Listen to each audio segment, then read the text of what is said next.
Magmarinate ako guys ng chicken butterfly. Ayan na. Dito na ako magmarinate. Ayan, nilagay ko na din yung tanglad guys. Ayan na siya oh. Hinati ko na siya ng pa-butterfly. Lakatlat guys. Dito na rin ako magmarinate. So, i-ready ko muna yung aking pang-marinate. Ano lang yung pang-marinate ko dito mga loves? Calamansi juice. Calamansi juice din. Bawang. Ayan, dagdagan ko yung aking calamansi at medyo ano. Hindi akong bawang kasama balat yun guys.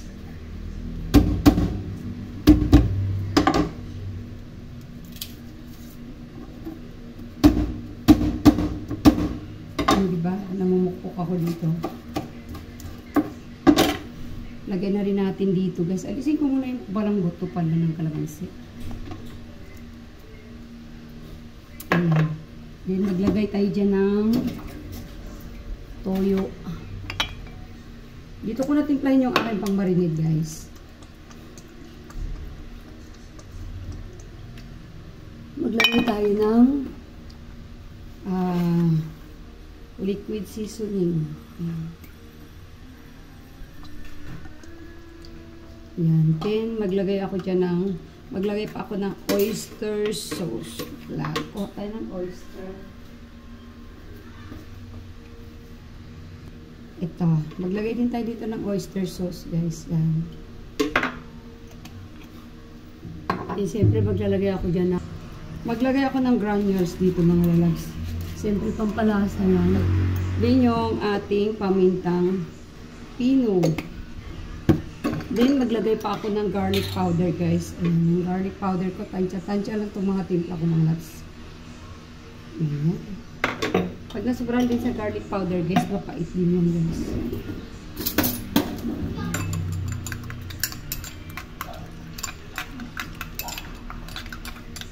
Ayan na yung ating pang-marinate. Pinagsama-sama ko na siya dyan. Ngayon, ilalamas na natin dito sa ating, imamassage na natin dito sa ating manok. Wala ng gloves yan guys. Pag ako magluto, walang kaartihan ha. Oh, malinis naman yung kamay natin. Mas malinis pa ba yung gloves sa kamay natin, di ba? Yung gloves natin, paano ginawa at kung anong sangkap. Itong kamay natin guys, talagang malinis yan. Alam natin yan. Dahil lagi nating hinuhugasan yan. Ayan, massage lang mga loves. Diba? Babalik na rin ko. Dito ko na siya minarinate sa tray na paglulutuan ko din guys. Sa oven ko kasi ito isasalang.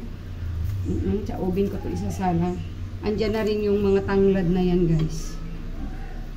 Ayan. Imamarinate ko lang to. At bukas ng umaga ko to isasalang sa oven. Ayan. Sinapinan ko ng tanglad yung aking tray.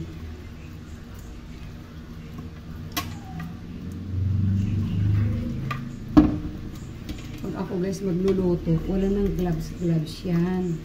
Diretso na yan, massage lang yan. Wala pang asin yun guys, imamasad ko kaya ihiwala yung asin. Diba? Hindi ko nalagyan ng asin yung aking pang-marinade. Tulo lang. Lagay tayo mamaya ng asin.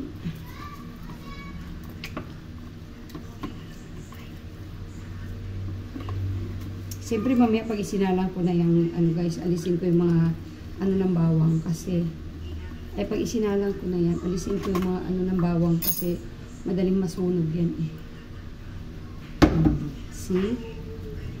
Absorb niya yun mamaya, yung ating mga pang-marinated sauce.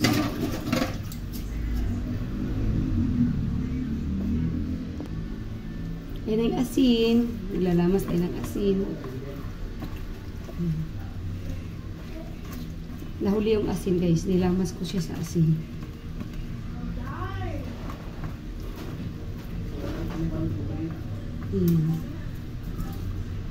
Siya, ayusin ko lang yung tanglad guys, na yung tanglad, pampabango yan sa ating chicken butterfly mamaya pag isinalang natin sa oven. Sinapinan ko ng tanglad yung ano. Nalabas ko na ito ng asin ng lalabs. Ayan. Lagay mo natin siya sa fridge. Ma-marinate. Okay na yan, guys. Ang ating chicken butterfly. Ready na yan sa salang. Sasalang ko lang to sa oven, mga lalabs. Ready na siya, oh. Chicken butterfly.